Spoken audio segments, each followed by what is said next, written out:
Well, it's that time of the year again, everyone. Time to wrap up warm and put some mindless Christmas movies on the telly.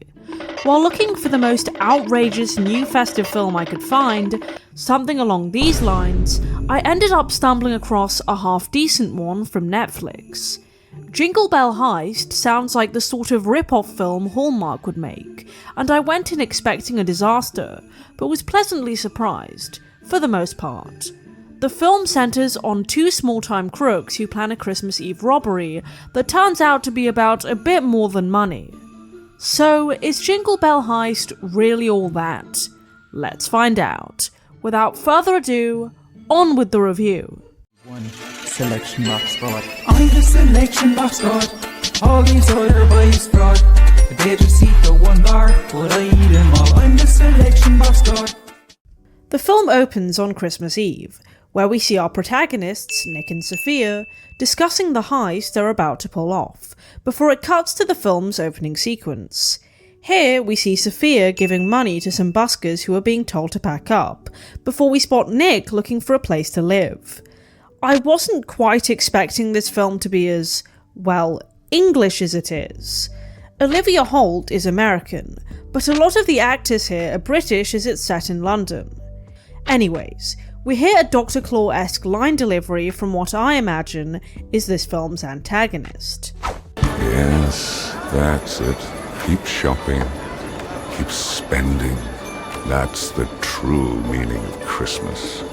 Subtle. Sophia works in a jewellery shop called Sterling, and we see that Nick has hacked into the shop's security camera, while Sophia pets a dog with a fancy collar. As she's closing for the night, we realise Sophia has actually nicked the collar, Oliver Twist style, and even steals from someone's wallet while going through the lost and found section. Nick, still spying, sees all this. I know these are our protagonists, and I can assume they have their motives, but it's not very endearing to steal from unsuspecting people. However, we then see Sophia visiting her sick mother in hospital, which does explain a few things. We also see Nick living with his friend Ralph, who mentions that Nick has been arrested before. You cut me out because I told you my cousin works at MI6, because I'm not even sure that's true. He may just own a tux. Although this has been used in other films before, I like how we see the different characters' lives framed alongside each other, perhaps to show that they're both struggling, or to explain why they choose the path they do later on. Sometime later, Nick approaches Sophia at work while disguised as a customer, and subtly reveals that he knows about the dog collar. The acting here is quite interesting, as Sophia plays it relatively straight, while Nick definitely leans into a more comedic approach. He gives her a USB stick containing the footage of her stealing and a location to meet. At their meeting, he asks her to help him rob Sterling's security locker in exchange for deleting the footage, but she refuses. However, she does manage to steal his wallet to find out who he is. Sophia gets news that her mum is getting worse, and the only realistic option is going private, which she can't afford to pay for. Hearing this, she rushes to Nick's workplace and agrees to their deal. She reveals that Nick had installed Sterling's security system and robbed them, which is why he was arrested, and they squabble a bit. I've got a bit of a reputation, yeah. Dumb one. Well, how dumb do you have to be to steal petty cash in front of a camera? That is pretty dumb, but she's right. If a place is robbed just after you've installed a security system, you'd probably be a prime suspect. They create a distraction by pretending to be out of the latest trendy toy at Sterling, Mushy Foxes, so security comes over to deal with the resulting commotion. Sophia does manage to reach the security locker, but somehow finds it empty. Apparently, someone beat Nick and Sophia to the robbery. Sophia's friend, a security guard named Eddie, is blamed and fired for it.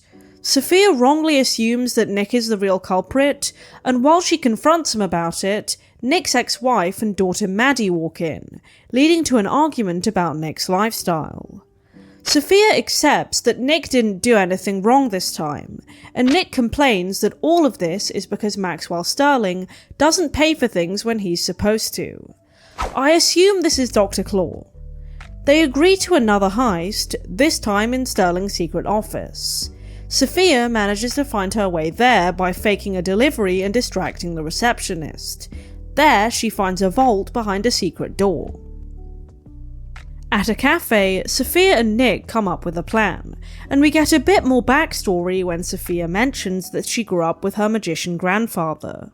That does explain a lot.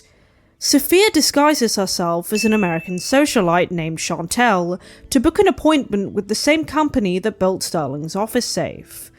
Long story short, the bookcase in Sterling's office is actually a door, and he has an app on his phone that generates a new code to unlock it every 60 seconds.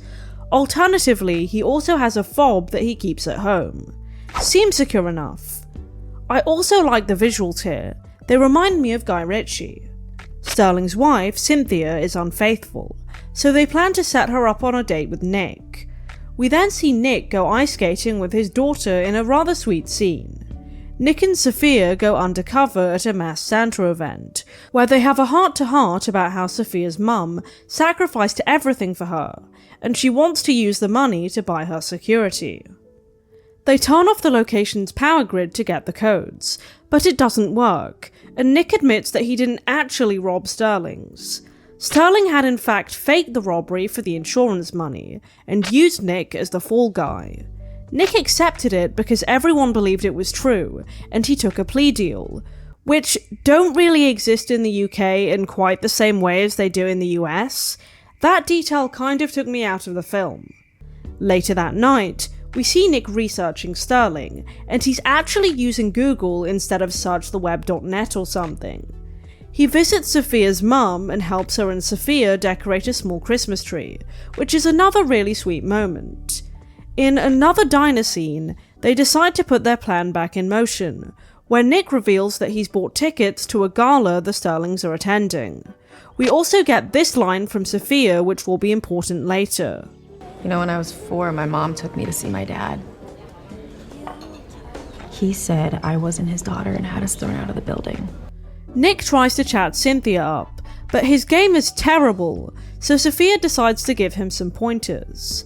However, Sophia ends up being approached by Maxwell Sterling instead, leaving Nick to go freestyle. Je m'appelle Archibald Dankworth. Cynthia actually recognizes Nick anyway and doesn't care. She simply hands him and Sophia the fob in exchange for a share of the money. I did see this coming, as it was well established that Cynthia hates her husband, but I think it would have been really funny if Ralph's cousin had shown up at the gala, given that throwaway Tux line earlier.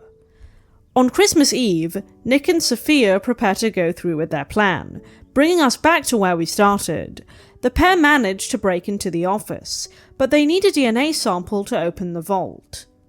Okay, I kind of saw this coming too.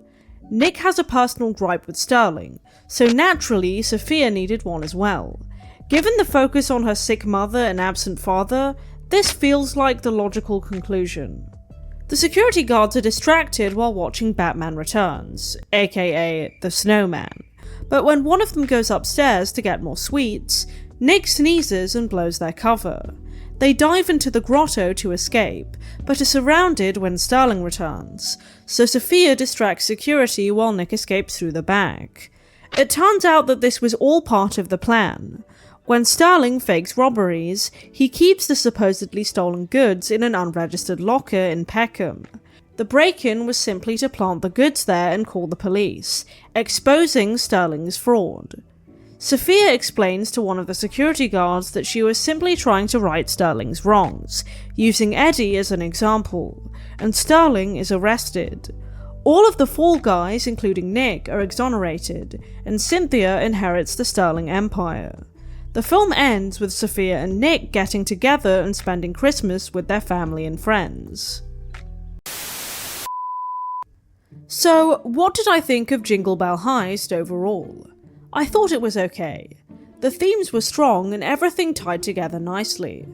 The film explores the morality of the characters' actions and their redemption. Both Nick and Sophia commit crimes but are driven by understandable motives like financial stress and a sense of justice. The idea of second chances also runs throughout, culminating in Nick and Sophia clearing their names.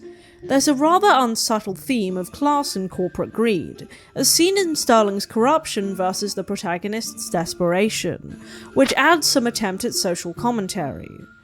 I do prefer the lighting in this film compared to other Netflix projects. While it's clearly lower budget, it still looks like a proper film. The cinematography is notably softer and less stylized than the usual Netflix house look. Less of that high contrast digital lens that always ends up looking artificial to me. The slightly washed out palette fits the London winter setting, while the warmer tones in the home and cafe scenes provide a nice contrast and look suitably Christmassy. I also like that the film plays on uncertainty. Nick and Sophia have multiple failed attempts at the heist, which made me question if they would ever succeed. It's much lighter in tone than the average heist film though, and definitely has a bit of a Hallmark movie vibe, although not in an off-putting way. Overall, Jingle Bell Heist isn't going to reinvent the genre, but it's a perfectly decent Christmas movie that knows what it wants to be. It's got some solid performances, and enough to make it worth a watch if you're after something light-hearted over the holidays. Well, that's all for this video. Don't forget to like and subscribe, and as always, thanks for watching. Happy holidays! I'm the selection box god. All these other boys fraud. They just eat the one bar, but I eat them all. I'm the selection box god. All these other boys fraud. They just eat the one bar, but I eat them all. I'm the selection box god. All these other boys fraud. They just